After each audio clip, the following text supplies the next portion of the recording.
नमस्कार, आप देख रहे हैं आपका अपना चैनल द वंदे भारत। कहते हैं कि युद्ध में जीत का मूल मंत्र है रफ्तार। शत्रु युद्ध के लिए तैयार न हो तो इस अवस्था का लाभ उठाएं, उस रास्ते से आगे बढ़ें दुश्मन को जिसकी भनक भी ना हो। उन स्थानों पर सबसे पहले धावा बोले जहां दुश्मन सुरक्षा की दृष्टि से सबसे कमजोर हो। युद्ध पर 2500 साल पहले लिखी गई ऐतिहासिक किताब आर्ट ऑफ वार में चीनी दार्शनिक संग यू उन उपायों का जिक्र करते हैं जो विजेता सेनापति अपनाते हैं। आज भी दुनिया एक जंग, बल्कि कहें तो एक महाजंग की गवाह बनी हुई है। रूस और यूक्रेन का युद्ध शुरू हुए आज 4 महीने हो गए। न जंग थम रही है, न तबाही का आलम। 24 फरवरी 2022 को सुबह सुबह जब रूसी राष्ट्रपति पुतिन ने यूक्रेन पर हमला कर औपचारिक ऐलान किया था, तब तक रूसी वायुसेना यूक्रेन के 100 से अधिक मिलिट्री अड्डों पर कुछ ही मिनट पहले बमबारी कर चुकी थी।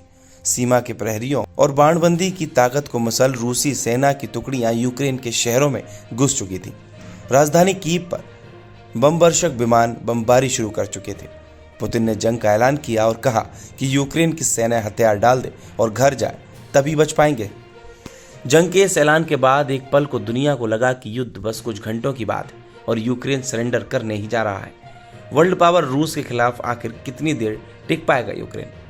अमेरिकी खुफिया एजेंसी तक का अनुमान था कि जेलेंस्की की सेना कुछ दिनों में ही सरेंडर कर देगी और राजधानी कीव बस कुछ ही दिन के अंदर रूसी सेना के कब्जे में होगा। लेकिन ऐसा नहीं हुआ। दुनिया को चौंकाते हुए यूक्रेन के राष्ट्रपति जेलेंस्की ने मैदान नहीं छोड़ा, बल्कि जनता को साथ लेकर सैनिकों के साथ युद्ध के मोर्चे पर डट गए। तब का दिन है और आज का 4 महीने बाद का यूक्रेन। शहर के शहर तबाह हो गए, 80 लाख लोग देश छोड़कर भाग गए, लेकिन यूक्रेन ने सरेंडर नहीं किया। और आज 100 से अधिक मोर्चों पर यूक्रेन की सेना और हथियार उठाए आम लोग और दुनिया भर से आए वॉलेंटियर लड़ाके रूसी सेना का मुकाबला जमकर कर रहे हैं। यूनेप के अनुसार रूस यूक्रेन का असर पूरी दुनिया पर हो रहा है, खासकर खाद्यान्न, ऊर्जा और वित्तीय मामलों पर। एक अनुमान के मुताबिक इस युद्ध के कारण दुनिया के 1 अरब 60 करोड़ लोग इन 3 में से किसी न किसी एक मोर्चे पर संकट में आ गए हैं। इनमें से 1 अरब 20 करोड़ लोग युद्ध के संकट से सीधे तौर पर जुड़े देशों में रहते हैं। दुनिया के 107 देशों पर इस युद्ध का किसी न किसी रूप में असर हुआ है, क्योंकि गैस, ऊर्जा, तेल, उर्वरक, अनाज, उपकरण, खेती के यंत्र और हथियार और मशीनरी समेत कई चीजें दुनिया के देशों को रूस और यूक्रेन से जाते थे या प्रतिबंधों के कारण इनकी सप्लाई बाधित हुई है। बता दें कि रूस यूक्रेन की जंग अब 2 धारी तलवार पर चलने वाली स्थिति में आ चुकी है।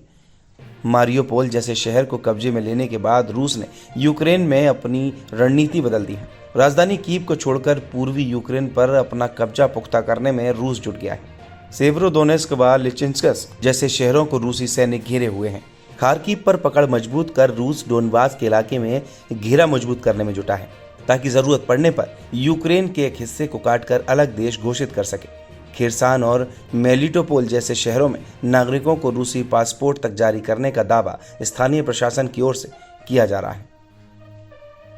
बता दें कि यूरोप की गैस सप्लाई काटकर रूस ने यूक्रेन की मदद कर रहे देशों पर भी दबाव बढ़ा दिया है। दूसरी ओर फिनलैंड और स्वीडन को नाटो में शामिल होने की कोशिशों को लेकर रूस ने चेताया है, जबकि सहयोगी देश बेलारूस से सटे लिथुआनिया पर कभी भी रूसी हमले का अंदेशा जता रहा है। ऐसे में धीरे धीरे ये युद्ध यूक्रेन से निकलकर कई देशों की ओर फैलता हुआ दिख रहा है, क्योंकि लिथुआनिया पार करते ही पोलैंड की सीमा शुरू हो जाती है, जिसकी जमीन का इस्तेमाल कर अमेरिका और यूरोप के देश यूक्रेन को हथियार और बाकी मदद पहुंचाते हैं। लिथुआनिया के रूसी कब्जे में जाते ही पोलैंड पर हमले का खतरा बढ़ जाएगा।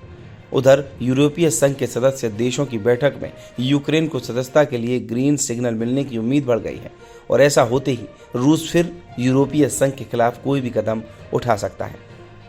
अगर आपको भी ये वीडियो पसंद आई हो तो इस वीडियो को लाइक ज़रूर करें।